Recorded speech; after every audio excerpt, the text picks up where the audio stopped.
Hi, this is Ezekiel Chu, founder of Asia Forex Mentor. So in this video, I'll be revealing what I do on a weekly basis, and I'll be sharing my analysis for this week, which is the 3rd of August 2015. So you can refer to this video throughout the week to spot for trade setups. The analysis in this video will be my trading plan for the week. So in my weekly analysis video, I'll be sharing pairs that have a possible setup for the week or pairs that are worth taking note. So here's the first pair. So the first pair I'm going to talk about is USD CAD. USD CAD, let's see. USD CAD has in fact broke out last month, right? The monthly bar just closed and it's a nice long breakout. This is something that we have spotted, and once here was where the congestion and eventually broke through. So in fact, it was where a good point to get in, and just last week itself, it formed a nice weekly pin bar. So the overall upside for the USD for this entire week among a lot of pairs is up. And then let's check the daily time frame. So the daily time frame, once it has broken through, it did form a nice pin bar over here. So this was where it was a good trade to buy, and then it is right now heading up further. So let's see, probably so you see let me plot the line over here again. Let's see. Yeah, so it has also broken through the previous 2008, 2009 highs, and it has also in fact closed above. So this is a good sign that price is indeed breaking up, and then the upside for it to go up is still pretty big. So this is my trading plan for USD this week is to buy, right? And next, GBP CHF. So GBP CHF, let's see.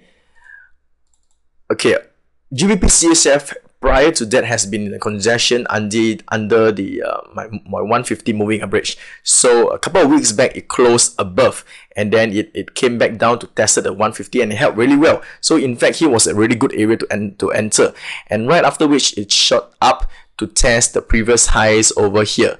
So based on the daily time frame, so the previous high is here, right? The daily time frame, last Friday itself, it formed a nice long looking pin. So it looks like it's going to continue its head up. But what I'd be worried for is the first rejection is still going to be the previous high here, which is still pretty close. For this one, I'll probably wait for it to eventually close above the highest point, and then once it does go, then probably it's going to head up all the way towards the previous high over here. Yeah. So next pair, GBP JPY. So GBP JPY, in fact, formed a nice long pin last month, and the bar just closed. So this is a nice long looking pin. Prior to that, it's a nice uptrend and formed a nice long looking pin. So it looks like it's trying to head up further. So let's see. Here was some pretty lows, and then after which, if it does breaks through, the upside is pretty huge, right? The upside is pretty huge. So let's check the weekly time frame. On the weekly time frame, when it was while it was going up, it formed a nice looking pin. So same like several pairs last week. Here was a very good area to enter. And then if I go to daily time frame, yeah, it's right now going pretty much sideways. So based on the monthly time frame itself, overall GBP JPY, the overall trend should be still on its way up, and then we can go to so my guideline is to go long on the GBP JPY on this entire month onwards.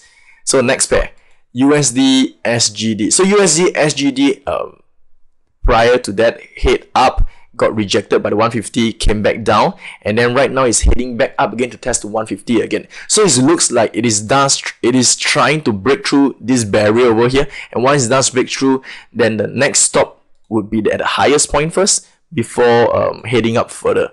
So let's see the weekly time frame.